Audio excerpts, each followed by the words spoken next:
The US is a very democratic state, there's no doubt about that, and it originally developed as a democratic state. When the first settlers set their foot on the continent, life forced them to forge a relationship and maintain a dialogue with each other to survive. That's why America was initially conceived as a fundamental democracy.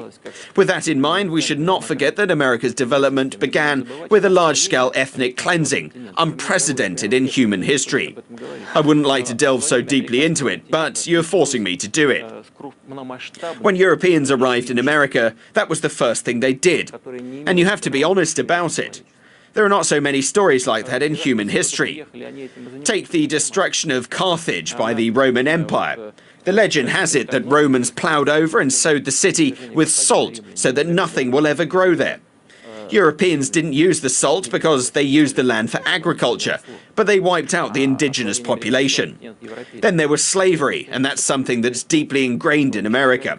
In his memoirs, US Secretary of State Colin Powell revealed how hard it was for him as a black man, how hard it was for him to live with other people staring at you.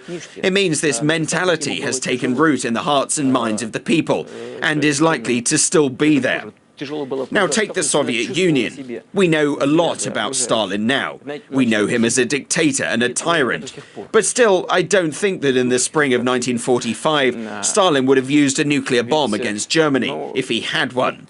He could have done it in 1941 or 1942, when it was a matter of life or death. But I really doubt that he would have done it in 1945, when the enemy had almost given up and had absolutely no chance to reverse the trend. I don't think he would. Now look at the US. They dropped the bomb on Japan, a country that was a non-nuclear state and was very close to defeat. So there are big differences between us, but it's quite natural that people with such differences are determined to find ways to understand each other better.